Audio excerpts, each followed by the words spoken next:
दोस्तों, परमार क्षत्रिय वंश का गौरवशाली इतिहास रहा है। इस वंश के सम्राट विक्रमादित्य ने भारत के अलावा अरब में भी अपना राज्य स्थापित किया और काबा में शिवलिंग को स्थापित किया था।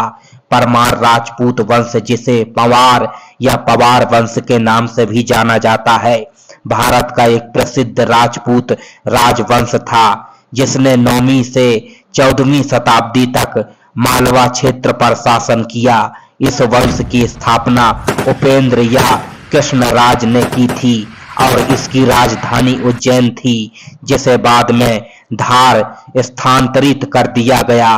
परमार वंश के सबसे प्रसिद्ध शासकों में राजा भोज शामिल हैं, जो अपनी विद्वता और वीरता के लिए जाने जाते हैं।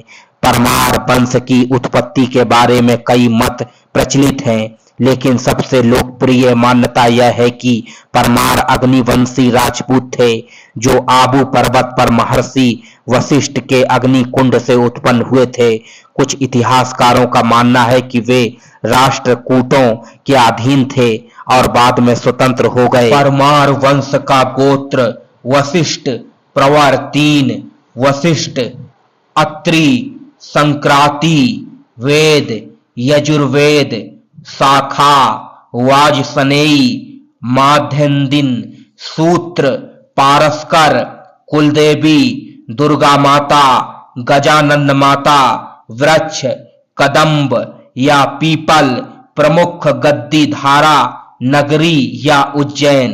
परमार यानी शत्रुओं को मारने के कारण इन्हें परमार या बाद में प्रमार या पवार कहा जाने लगा।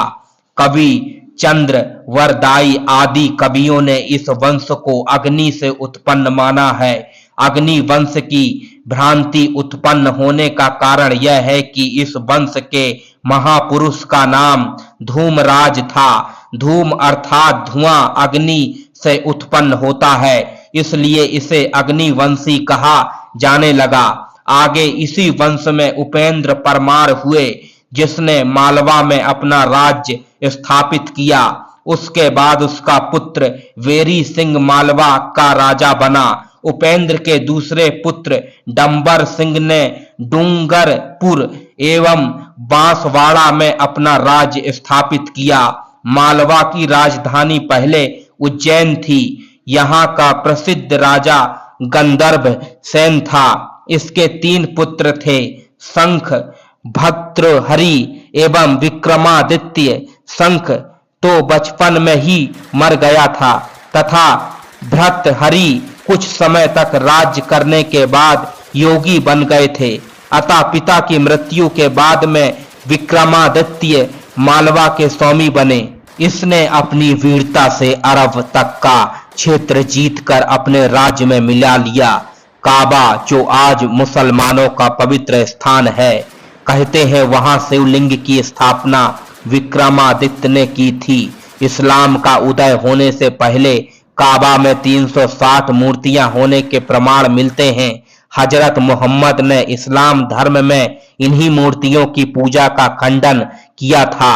हज जाने वाले आज भी काबा की 7 बार परिक्रमा करते हैं और वहां केवल सफेद चादर में ही जाते हैं। यह एक हिंदू पद्धति है।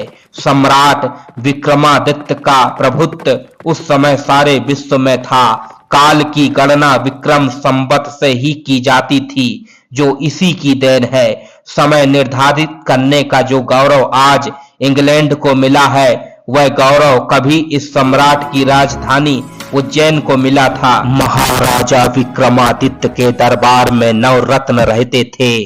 कालिदास, शंकु, वररुचि, घट स्कर्पर, छपड़क, अमर सिंह, बेताल, भट्ट, वराय, मिहिर, धनवंतरी।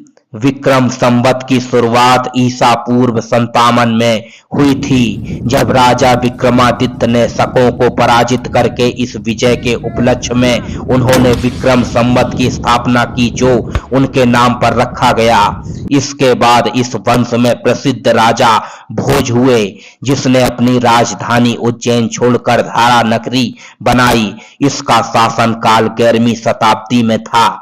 यह राजा बहुत ही बड़ा विद्वान शासक था। उन्होंने उज्जैन में एक संस्कृत विद्यालय बनवाया था।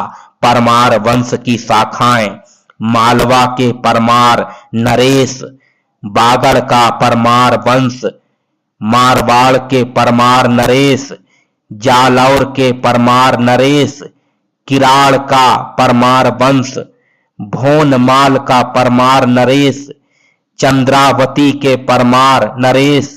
दोस्तों, परमार राजपूत वंश की ऐतिहासिक जानकारी आपको कैसी लगी, कमेंट करके अवश्य बताएं।